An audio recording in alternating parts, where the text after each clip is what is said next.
Former burglars of Reddit. Where is one place people should never hide valuables? Your shed. Seriously. Asterisk, lock your fucking shed. Asterisk. Even if your house is well locked. If your shed isn't, I likely have access to a plethora of tools I can use to gain access. Don't help the burglar. Lock your shed. Don't keep spare key near front door, under pot plant, under doormat, top of door frame, etc. What about a fake door key? Edit. Thanks for the gold, people. I'm putting it in my fake wall safe. I feel like this would be kind of brilliant. Get a key that fits in the lock but doesn't turn. Thief tries for 10 to 15 seconds before ditching. All the while you have some nice footage for the police via your video doorbell. Why would a fake door need a key? Edit. Seeing all the responses to such a simple comment have really made my day. Feels good, man. Why are you excluding active burglars from the conversation? Plot twist. Op is an active burglar hoping to find places they've overlooked. Fire safes only are safe from fires. For like 20 minutes. That why, you gotta layer them for ultimate fire protection. My cousin lives in a bad neighborhood. So she went to a thrift store. Bought an obvious looking jewelry box and a bunch of expensive looking costume jewelry that's actually worthless and put it in the box. She keeps this in a conspicuous place. Then she leaves a few 20s on top. This way if someone breaks in, they will grab this and run, ignoring some of her well-hidden valuables. The ol' switcheroo. Also, side note, I used to do door-to-door sales for ADT. People would let me in the house and just tell me where all the important stuff was before even verifying I was legit. Don't do that. We had new windows in recently. The blokes that came took out the windows so fast and so quietly. I thought, shit, I hope they're paid enough to never think about doing break-ins. Don't leave things out that people can see from outside your home or car.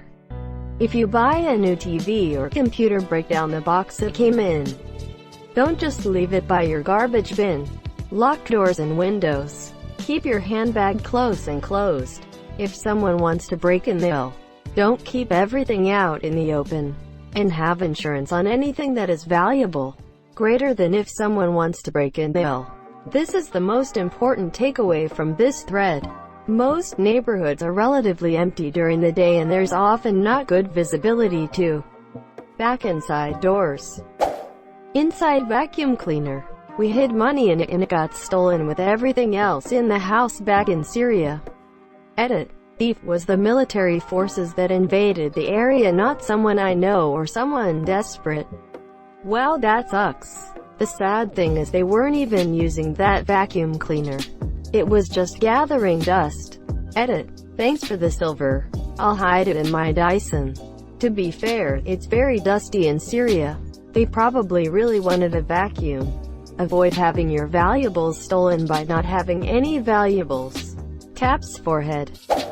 We had our apartments burgled. There were 4 apartments in the area. Guy kicked down the door, and apparently was out pretty quickly. I came home from work. Cop told me, never leave valuables in your nightstand. Might have even said bottom drawer. Sure enough, mine were checked. I could tell because my envelopes were moved from where I placed them, monsieur. I lived in a 4-apartment block. Every apartment got broken into except mine. But the only easily accessible window to my apartment was my dog's room, monsieur. Nothing like 90 pounds. A asshole that doesn't like someone waking him up from a nap. Any burglar who looks in my nightstand is in for some awkward discoveries. Greater than .. awkward .. exciting discoveries. For the college kids that might read this, don't keep your textbooks in your car. On the day of my finals, I had about 6 textbooks I was gonna sell after my finals. I left the books in my car while I took my tests. Came back to find someone broke my window out to steal the textbooks. Cop told me that it's very common and unlikely they will catch the guy. So I was out $700, which was huge as a college student. A net loss of $2.50 per textbook, according to Snoozy's books refund value. Watch the show It Takes a Thief, if you can find it. That'll give you some good ideas about this stuff. Edit. Thank you for my first award, kind user. Who knew a simple comment would blow up like this? Or oddly enough over something I have relevant experience with as a teenager, young adult. Definitely put it behind me, so it's kinda funny how this worked out. Lol. The biggest takeaway from that show, which I think they said once and only once before being censored by producers, is that all locks, alarms and your idea that your house is safe is wrong. If the pro wants to break in, the best you can do is make your house a little more inconvenient than the next house so they go there. Also, I love the episode where he stole the dog. The reality is a lock is nothing more than an inconvenience. They're easy to break and really just keeps petty thieves away. I've seen people make false outlets for hiding valuables like cash and jewelry. Just an idea. A burglar would have to be at your home for a long time to start checking outlets. Someone will be in for a surprise if they open the safe I keep in my nightstand. It's full of my kids' baby teeth. Easy cash trade with the tooth fairy though. Not a burglar. But our home has been broken into. We only had the one bedroom at the time. But the places that the burglar looked into were the closet. Everything was thrown out. Desk drawers. Found a bit of cash and our passports were taken. The entry furniture. Drawers. Under the bed, bedside tables. At least now I know where not to hide valuables. Not that I have any. Edit. Thanks for the gold, kind stranger. I better hide it in the freezer now. Edit 2. Typo. Burglar, not burglar. I can't fathom why someone would take passports. Like, those probably aren't worth the hassle or effort to sell. It can not only be used for identity theft, it can also be used to create a very authentic forgery. And those could be worth thousands of dollars. This doesn't exactly answer the question asked, but it is a tip on potentially protecting your valuables. Bear with me because it's a bit strange. Glue a spare key, not one that opens something important, under your doormat. Weird, right? A few years ago I did this in addition to installing cameras.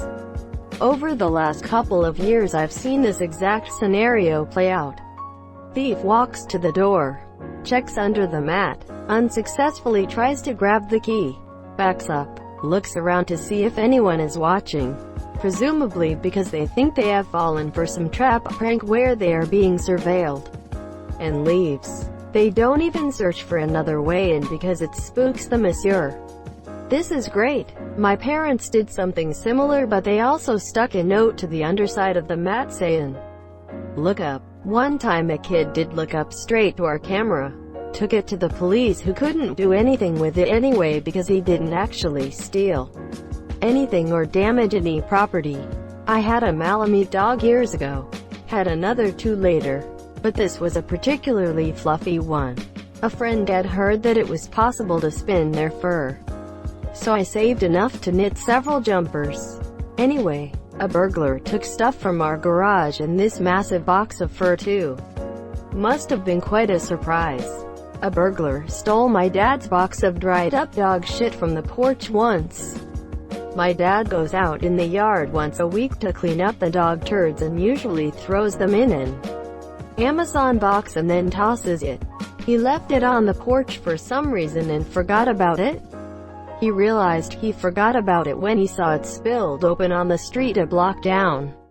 We laugh about the turd burglar still.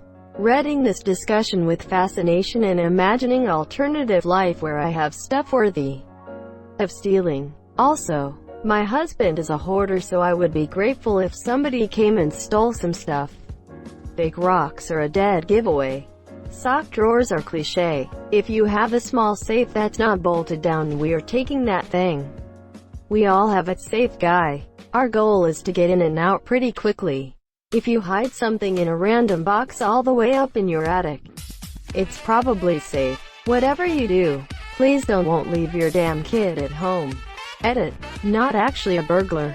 Check the username. So, leave a small safe full of bricks in a conspicuous place. And keep your real safe in a sock drawer. A safe. Also, almost all locks are bullshit unless you had a locksmith put in security pins. but the robbers can just take the safe and figure it out later if time is an issue. Edit. On the lock issue, if you are in the US, there are about 5 major door lock manufacturers. A thief can have just 5 bump keys, plus a few others just in case, and get in your house easily. A bump key is just a reference key that is ground down to 4 or 5 equal triangular points. When inserted with the proper bump key to the lock, you just bump the back of the key with a rubber mallet and try to time the turn when all of the pins align. Usually just takes about 5 tries or less. That's why you have to use a couple 100-pound gun safe that takes 3 people to get into a spot that it doesn't fit, so it's wedged in there. Or you bolt the safe to the floor, which most decent safes are designed to allow unless they're already extremely heavy. I hide my vegetables in the meat drawer of my refrigerator. Pro tip: hide your small valuables inside a used empty fire extinguisher. No one is going to steal a fire extinguisher. I had a fire extinguisher stolen from my car sat base. Fuck, there goes my whole game plan. Hide your valuables in a fire. And where do you guys live? Just really curious. P. Sherman, 42 Wallaby Way, Sydney. If that was my name, I would make it my life mission to move to that address. Obligatory. Never done it, but you'd be surprised at how often people leave their cars unlocked with nice things inside. A lot of people actually leave them unlocked with the keys inside. Lol. It's how the majority of cars are stolen. Eliminating the easy opportunity is the easiest step and will do a lot to keep your valuables safe. There are also quite a lot of cars still in circulation where the door locks don't use the digital portion of the key, meaning that the same physical shape key is used for literally millions of cars. My old Ford Focus kept being unlocked by people when parked outside my house back in the day, and I found out my key would open my friend's Ford Focus too. Obviously, these keys won't let you start the car, but they'll give access to the cabin no problem, monsieur. Inside one of those small lock boxes. It's great when you find one because they're simple to open, and if they don't have a wall safe, then all of their main valuables and money are usually in it. Jackpot. My dad had a small one bolted to the floor that contained about $50,000 cash in it. He told me about it a few days before he died and said it was mine now. But he never gave me the combination or where it was exactly. Took me longer to find the thing than open it. I ended up prying it off the floor and taking the whole thing back to my house, where I had more tools to open it up. Awesome. I think I'll get one and leave a note inside that reads, "Enjoy the next few hours. There is no antidote," and pieces of a broken vial. Not a burglar or former burglar, but never hide keys and lock combinations in a jar near the door or under your welcome mat.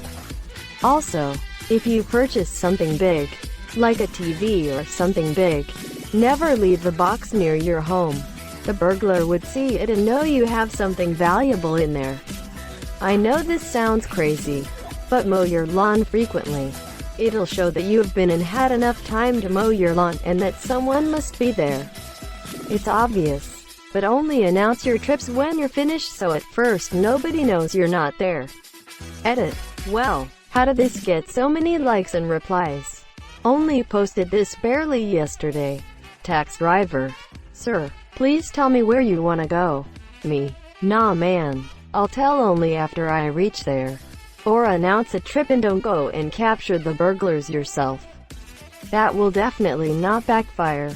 Edit. Spelling. Obligatory. Not a burglar, but I did work at bank. Another teller told me about how this woman brought in a flower pot to the girls' teller station. The bank teller was understandably confused when the woman pointed at the flower pot and says, "I need to make a deposit." Turns out, this woman had planted thousands of dollars in her flower pot over the years. The problem? She watered that flower for years with the money planted in the soil. Not only that, but she wrapped every bill in duct tape to keep the water from messing up the bills. The teller had to dig into the pot and help this woman unwrap money from duct tape. The teller said the worst part was the bills were soggy and moldy when they unwrapped them. So most of them were torn. Or the ink was faded beyond readability, so the woman lost money.